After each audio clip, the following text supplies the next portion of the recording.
ওঠো ওঠো রে বিপলে প্রভাত বুঝি যায় যে, মেলো আখি জাগো জাগো থেকো না রে অচেতন। সুপ্রভাত সবাইকে, শুভ সকাল সবাইকে। বাইরে ভীষণ শীতল হাওয়া বইছে এবং এই শীতল হাওয়া আমাদের কর্মচঞ্চলতাটাকে অনেকখানি কমিয়ে দেয়। কিন্তু বাইরে যতটাই শীতল হোক, আমরা কিন্তু আজকে আপনাদের সকালটাকে রাঙাতে, সকাল ভরিয়ে দিতে আমরা হাজির হয়েছি আজ সকালের গানে। আর যিনি আমাদেরকে গান শোনাবেন তিনি আমাদের ভীষণ প্রিয় একজন মানুষ, প্রিয় শিল্পী অনিরুদ্ধ সেনগুপ্ত। শুভ সকাল দাদা। শুভ সকাল। কেমন লাগছে সকালটা? ভালোই লাগছে। আসার সময় খুব ঠান্ডা দেখছিলাম, কুয়াশা পড়ছিল। তো এখানে এসে ভালো লাগছে যে সিনিয়র শিল্পীরা আমার সঙ্গে আছেন, দেশের সমস্ত বরেণ্য শিল্পীরা। এটা একটা ভালো লাগার দিক। তুমি আছো সাথে, তুমি নিজেও একজন শিল্পী আমি জানি। তো সব মিলে বেশ ভালোই লাগছে। তার মানে আজ সকালটা অন্য সকালগুলো থেকে আলাদা। এবং সব কজন প্রিয় মানুষ, সজীব দা, মিলন দা, দৌলত দা, বিদ্যুৎ দা, সব কজন প্রিয় মানুষকে একসাথে পেয়ে আমিও ভীষণ উচ্ছ্বাসিত। এবং এই উচ্ছ্বাসটা আমরা কোন গান দিয়ে প্রকাশ পাবে দাদা আপনার কাছ থেকে শুনবো? আমি যেটা ভেবেছি সেটা হচ্ছে রবীন্দ্রনাথের খুব সবার খুব পছন্দের একটি গান, যার মধ্যে আমরা একটু শরতের আবহাওয়াটা পাবো, আবার এর মধ্যে একটু প্রভাত, আবার শেষের দিকে গিয়ে একটু আধার, মানে সব মিলিয়ে একটা প্রেমের গান। রবীন্দ্রনাথের একেবারে পরিণত বয়সে, 61 বছর বয়সে উনি গানটি লিখেছিলেন শান্তিনিকেতনে বসে। তখন সদ্য তিনি বিদেশ থেকে ফিরলেন। আচ্ছা, তারপরে গানটি লিখেছিলেন, সেই গানটি শোনাই।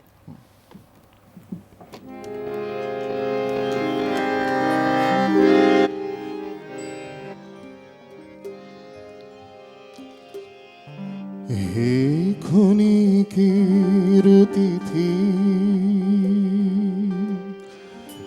এলে প্রভাতে, কারে চাহিয়া ঝরা শিফালির পথ বাহিয়া। হে ক্ষণিকের অতিথি, এলে প্রভাতে, কারে চাহিয়া ঝরা শেফালির পথ বাহিয়া। হে ক্ষণিকের অতিথি,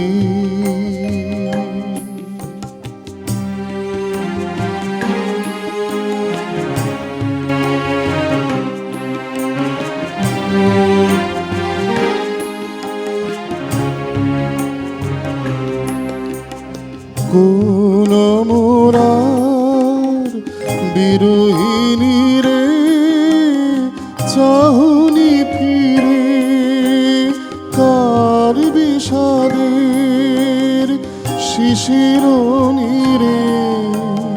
কোন মোরার বিরোহিনী রে, চাহুনি ফিরে কার বিষাদের শিশির নীরে। এলে নাহিয়া হে ক্ষণিকের অতিথি।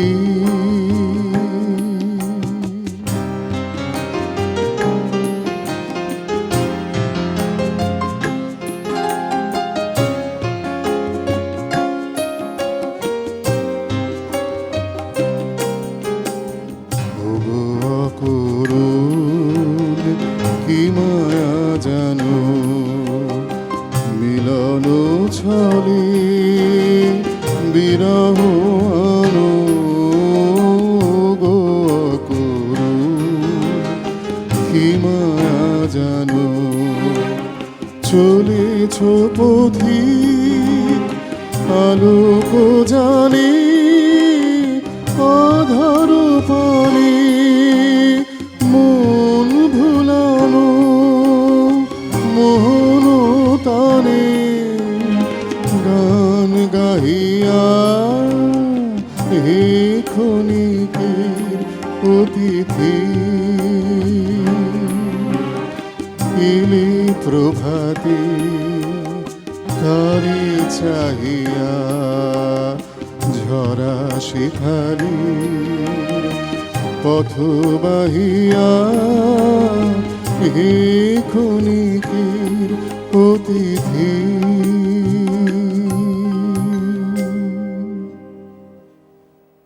চমৎকার। গানের মাঝে, গানটা তো প্রেম পর্যায়ের, কিন্তু একটা বিরহী প্রেমের যেন একটা ছোঁয়া আছে গানের মাঝে। রবীন্দ্রনাথের গানের এই এক বৈশিষ্ট্য, এই ভীষণ বিস্ময়কর ব্যাপার যে রবীন্দ্রনাথের সব গানগুলো মধ্যে একটা প্রেম খুঁজে পাবে, সবকিছু খুঁজে পাবে। যেমন এই গানটার মধ্যে শিশিরকে আমরা খুঁজে পেলাম, আধারকে খুঁজে পেলাম, কেমন না, এই যে এটা তো ওনার পরিণত বয়সে লেখা গানটি, মানে সৃষ্ট গানটি, এবং গানটির শুনলে বা গানটি পড়লে যেটি বোঝা যায় যে আসলে আমরা এসেছি ক্ষণিকের জন্য ধরণীতলে, আমরা আবার ফিরে যাব। সেই এই জন্যই বিস্ময়, আমি এই কথাটা বললাম এই জন্যই যে রবীন্দ্রনাথের গানকে যেভাবে ভাবা যায়, একটা অ্যাবস্ট্রাক্ট আর্ট যেমন শিল্পী করেন, আঁকেন, সেই রকমেরই একটা কিছু এটার মধ্যে অ্যাবস্ট্রাক্ট এলিমেন্টগুলো মানে অনেক বেশি। এটার মধ্যে ওনার একটা লেখাই পড়েছিলাম এই যে জন্যই এটা উনি রবীন্দ্রনাথ, যে তা তো অবশ্যই, এবং শিল্পকে এক একজন এক এক ভাবে দেখে, এটাই তো বোধহয় নন্দন তত্ত্বের মূল বিষয়। যেভাবে ভাবা যায় সেভাবেই সেটি আর কি। আমরা পরে গানে যাই দাদা। আচ্ছা, এই পরের গানটা মধ্যে একটু পাশ্চাত্য সুর আমরা খুঁজে পাই, এও ভীষণ লোকপ্রিয় একটা গান।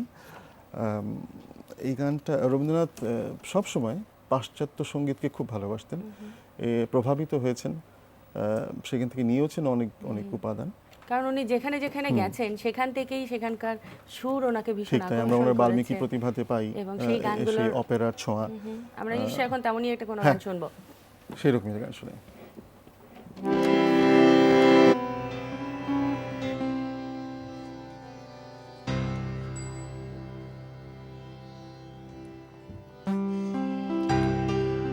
তোমার হলো শুরু, আমার হলো সারা, তোমার হলো শুরু, আমার হলো সারা, তোমায় আমায় মিলে এমনি বহে ধারা, তোমার হলো শুরু, আমার হলো সারা।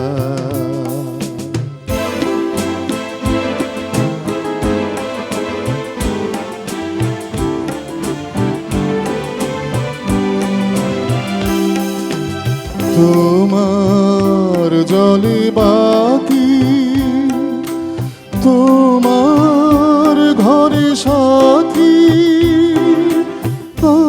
আমার তরে রাতি,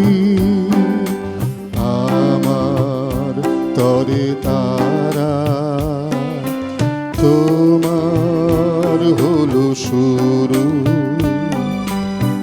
আমার হলো সারা।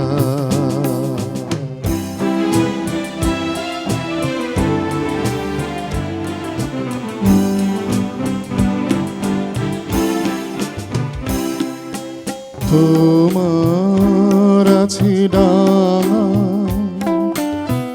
আমার আছে জল, তোমার বসে থাকা, আমার চলাচল, তোমার আছে ডাঙা, আমার আছে জল, তোমার বসে থাকা, আমার চলাচল, তোমার হাতে রয়, আমার হাতে ক্ষয়, তোমার মনে ভয়, আমার ভয় হারা, তোমার হলো শুরু, আমার হলো সারা, তোমায় আমায় মিলে এমনি বহে ধারা, তোমার হলো শুরু, আমার হলো সারা, তোমার হলো শুরু,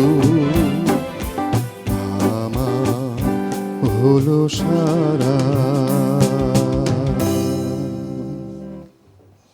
চমৎকার।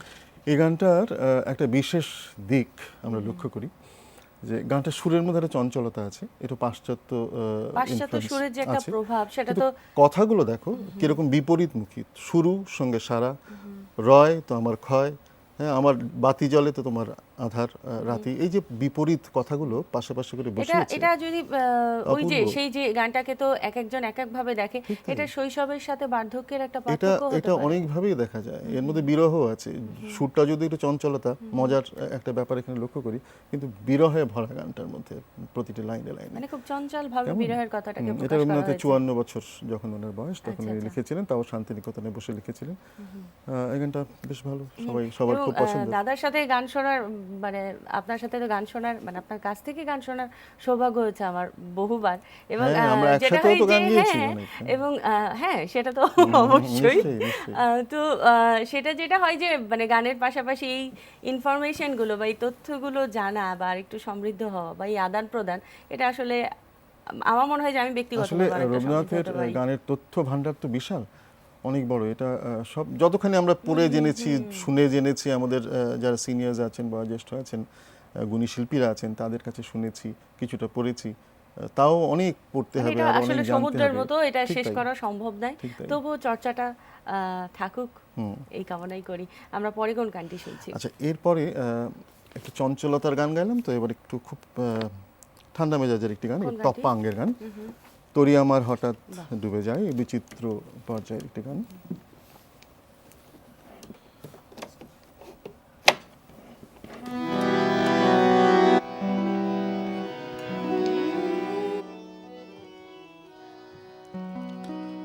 তরি আমার হঠাৎ ডুবে যায়,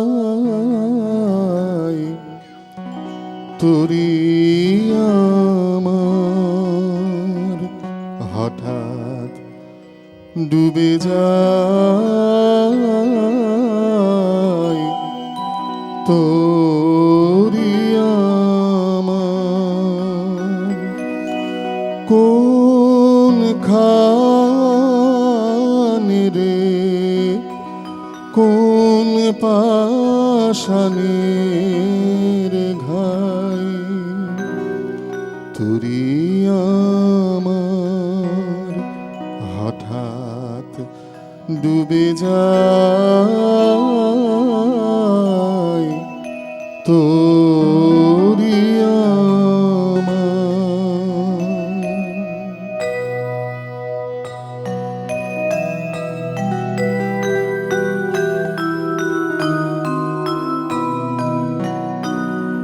নবীন তোরি নতুন চলে, দিনী পড়ি অগাধ জলে, নবীন তোরি নতুন চলে, দিনী পারি অগাধ জলে, বাহিতারে খেলার ছলে, কিনার কিনারায়,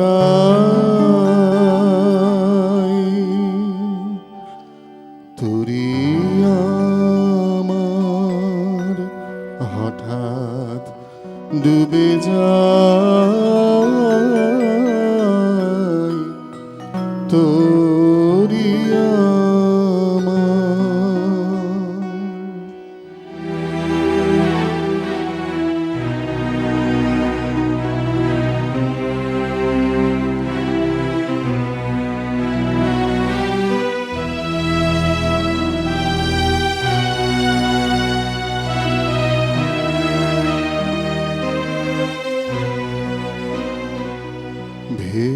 ভেসেছিলেন স্রোতের ভরে,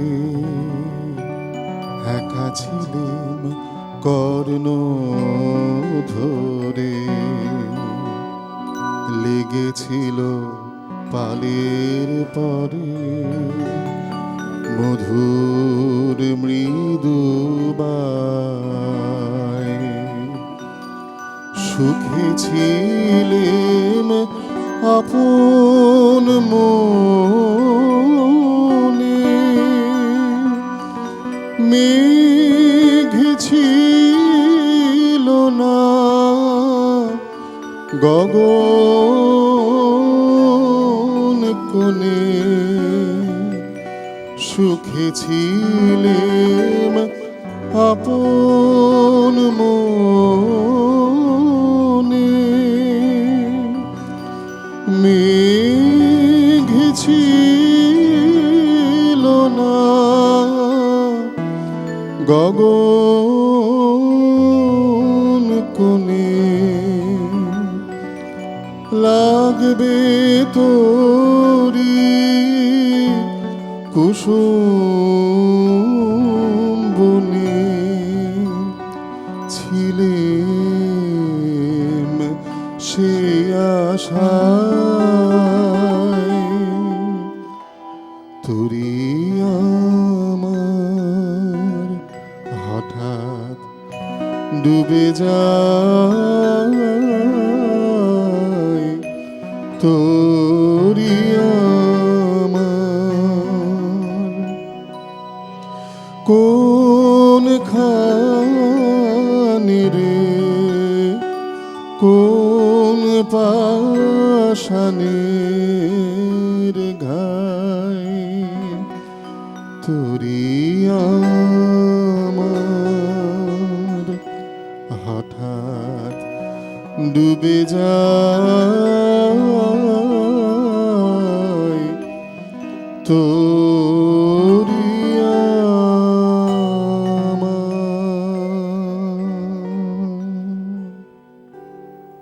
বাহ, বিচিত্র পর্যায়ের গান। হ্যাঁ, আর এর মধ্যে আশা আছে, যেমন বলছে আশা, কিন্তু যেরকম ভেবেছিলাম তা যেন হচ্ছে না। এখানে আশা হতাশা দুটিই আছে। হ্যাঁ। এবং মূলত রবীন্দ্রনাথ ঠাকুরের বলছে গানের তুরি, বোধহয়- জীবন তুরি, যে ভাবছিলাম যে আমার ঘাটে এসে লাগবে, কিন্তু হঠাৎ কোথায় যেন ডুবে গেল। না, সেটি যে ওনার প্রত্যাশা, গানে যে আসলে সবকিছু যেন মিলেমিশে একাকার, সেই সবকিছু কখনো বিচিত্র পর্যায়ে বা প্রেম পর্যায়ে বা পূজা পর্যায়ে। রবীন্দ্রনাথের বিচিত্র পর্যায়ের প্রকৃতি। গানগুলোকে আমরা প্রকৃতি কিংবা পূজা, প্রেম, সব জায়গায় যেন মানে আমরা ব্যবহার করতে পারি। আমরা দেখেছি এরকম অনেক বিচিত্র পর্যায়ের গান বিভিন্ন প্রেমের সিকোয়েন্সে, ছবিতে বিশেষ না, করে। এটি আর কি যে পূজা পর্যায়ের একটা গান, আমরা হয়তো ভাবছি ওটা পূজা পর্যায়ের, কিন্তু হয়তো বা দেখা গেল সেটা প্রেম পর্যায়ে কিংবা প্রেম পর্যায়ের একটি তাই। গান, সেটিকে আমরা পূজা এটি পর্যায়ে খুব মনে বেশি হচ্ছে। ব্যবহার করেছেন ছবিতে হেমন্ত মুখোপাধ্যায়, ওনার ছবিগুলোতে, যেগুলোতে উনি সঙ্গীত পরিচালক হিসেবে কাজ করেছেন। সেখানে আমরা দেখেছি অনেক এই রকমের গানকে উনি বিভিন্ন সিকোয়েন্সের সঙ্গে জুড়ে দিয়ে একটা আবহ তৈরি করেছেন। এবং দাদা তো গান গাইবার ক্ষেত্রে মানে যতদূর আমি জানি যে হেমন্ত মুখোপাধ্যায়কে অনেকখানি হেমন্ত মুখোপাধ্যায়ের অনুসরণ করে গান থাকেন। আমাকে চিরকালই অনেককেই করেন, আমাকে ভীষণভাবে নাড়া দিয়েছে অনেক ছোটবেলা থেকে। আমার অনেক ছোটবেলা থেকে, তখন থেকেই আমি ভীষণভাবে ওনার গান চর্চা করি, খুব যত্নের সঙ্গে চর্চা করি। আচ্ছা আচ্ছা, তো সেই ভালো লাগাটা কি মানে ব্যক্তিগতভাবে মানে নিজে থেকে আসলে নাকি এটা সৃষ্টি করে না, দেওয়া আমি যখন হয়েছিল? গান শেখা শুরু করেছিলাম, আমি তো রবীন্দ্রনাথের গান শিখেছি। আমার গুরু হচ্ছেন মিহির কুমার নন্দী, চট্টগ্রামের। উনি, এই প্রসঙ্গটি বলে রাখি, উনি একটু অসুস্থ। আমি সকলের কাছে এই সুযোগে ওনার জন্য একটু আশীর্বাদ প্রার্থনা করি। তো আমি যখন গান ছোটবেলা থেকে শেখা শুরু করি, তখন দেখলাম যারা রবীন্দ্রনাথের গান গাইছেন শুধু রবীন্দ্রনাথের গানই গাইছেন, আধুনিক গান যিনি গাইছেন তিনি শুধু আধুনিক গানের শিল্পী হয়েছেন।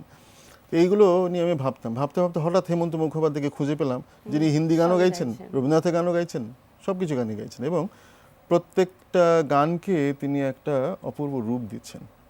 তখন আমি বুঝলাম যে আসলে সব গাইতে পারলে হয়তো সবগুলো গাওয়া যায়। তখন থেকে ওনার ভক্ত হলাম। তখন আমার গুরুর কাছে গিয়ে বললাম, উনি আমাকে ক্লাসিক্যাল খেয়াল শিখিয়েছেন, এখনও শেখানো, ওনার কাছে গিয়ে আমি তালিম নিই যখন আমি যাই ওখানে। এই ক্লাসিক্যাল শেখা শুরু করলাম, এবং পরে পরে আর কি এইভাবেই চলা শুরু। আমি খুব মানে ভীষণ, আমার খুব দুঃখ যে ওনার সঙ্গে আমার দেখা হয়নি কখনো।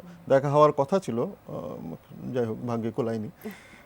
এবং এই সব ধরনের গান গাইতে পারা এটা কিন্তু সত্যি ভীষণ প্রশংসনীয়, এবং এটাকে আমরা বলতে পারি ভার্সেটাইলিটি। এবং একটা শিল্পীর আমি আমার সব মনে হয় ধরনের গান আসলে গাইতে পারি না।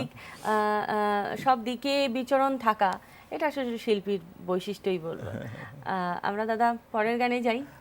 এই প্রসঙ্গে আমি আরেকটা বলি, হেমন্ত মুখোপাধ্যায়ের গানের আরেকটি বৈশিষ্ট্য আছে, তিনি নিজেই লিখেছেন যে ওনার সমস্ত সুর, উনি তো সুরকার হিসেবে খুব অসামান্য ছিলেন, বলছে আমার সমস্ত সুর আমি রবীন্দ্রনাথ থেকে নিয়েছি। তো রবীন্দ্রনাথ লিখে গেছেন, আমি তার থেকে নিয়ে এনে গান বানিয়েছি। তো এইখানে আবার রবীন্দ্রনাথের সঙ্গে হেমন্ত মুখোপাধ্যায়ের গানের একটা ভীষণ মিল আমরা খুঁজে পাই। আমাদের সবার ভালো লাগা ভালোবাসা তো সেখানে গিয়ে বিলীন হয়। আমরা এবার কোন গানটি শুনছি? এবার আবার একটু প্রেমেই আছি, প্রেমেই থাকি, প্রেমের গানই করি। তাও ভীষণ পছন্দের আমার একটি গান, আপনাদেরও নিশ্চয়ই খুব পছন্দের এই গানটি।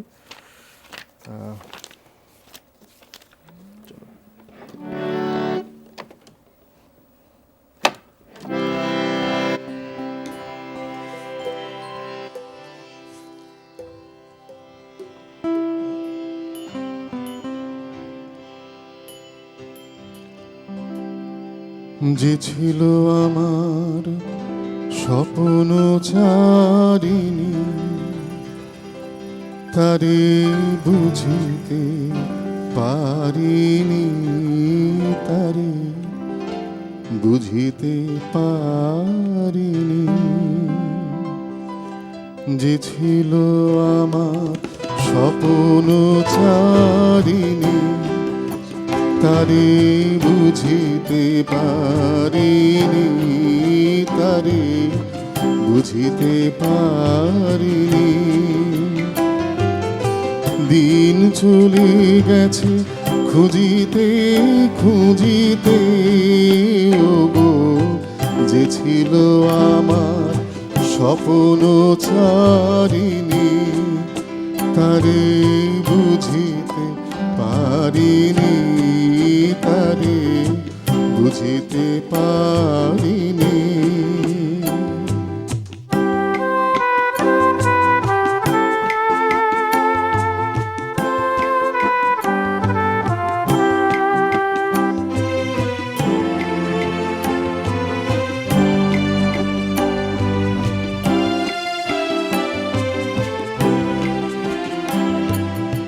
শুভক্ষণে কাছে ডাকিলে, লজ্জা আমার ঢাকিলে গো। শুভক্ষণে কাছে ডাকিলে, লজ্জা আমার ঢাকিলে গো। তোমারে সহজে পেরেছি বুঝিতে, যে ছিল আমার স্বপ্ন চারিণী, তারে বুঝিতে পারিনি, তারে বুঝিতে পারিনি। যে ছিল আমার স্বপ্ন চারিণী।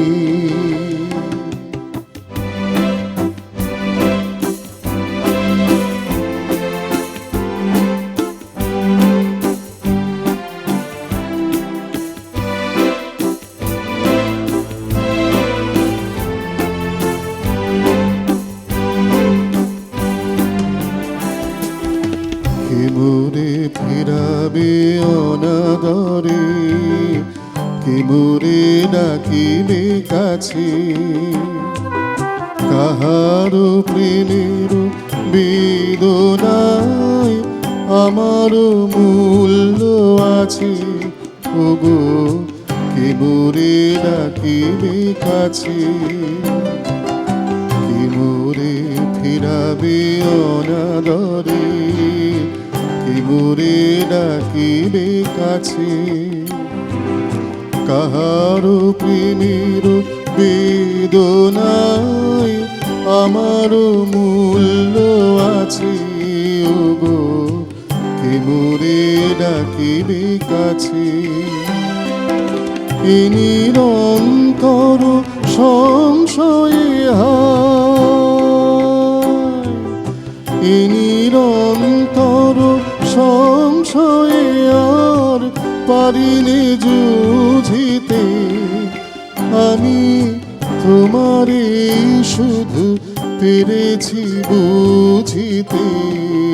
ওগো যে ছিল আমার স্বপ্ন চারিণী, তারে বুঝিতে পারিনি, তারে বুঝিতে পারিনি।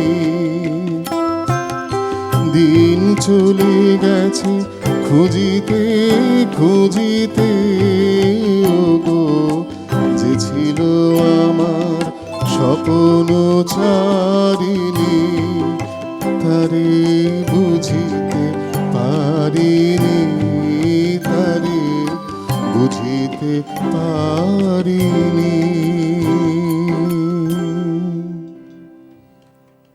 চমৎকার। আসলে গান মানে এই মানে গানটি শুনছিলাম আর ভাবছিলাম যে এই স্বপ্ন চারিণীকে বোঝার বোধহয় কোনো শেষ নেই, যতই বুঝতে চাইবো। এই বা গানটি জানতে চাইবো। যেটি আমি গাইলাম, এই গানটি রবীন্দ্রনাথ লিখেছেন যখন ওনার বয়স ৭৭ বছর। হ্যাঁ, একেবারে মানে শেষের জীবনের শেষ ভাগ।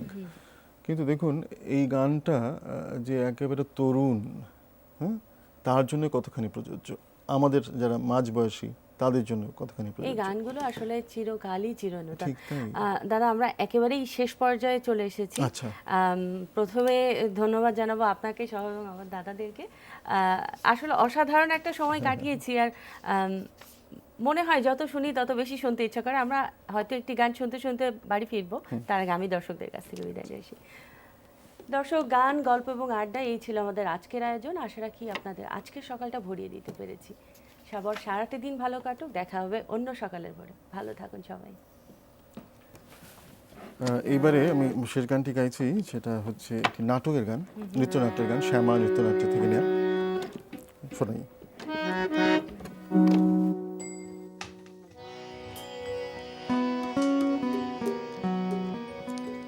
ফিরে যাও কেন, ফিরে ফিরে যাও, বহিয়া বহিয়া বিফল বাসনা। ফিরে যাও কেন, ফিরে ফিরে যাও, বহিয়া বহিয়া বিফল বাসনা। ফিরে যাও কেন, ফিরে ফিরে যাও, চিরদিন আছো দূরে, অজানার মতো নিভৃত অচেনা পুরে। কাছে আসো তবু আসো না,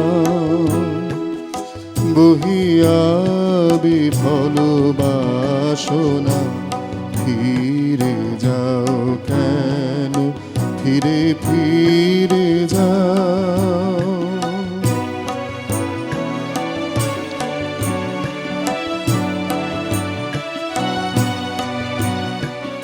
পারি না তোমায় বুঝিতে, ভিতরে কারে কি পেয়েছো, বাহিরে চাহো না খুঁজিতে। পারি না তোমায় বুঝিতে, ভিতরে কারে কি পেয়েছো, বাহিরে চাহো না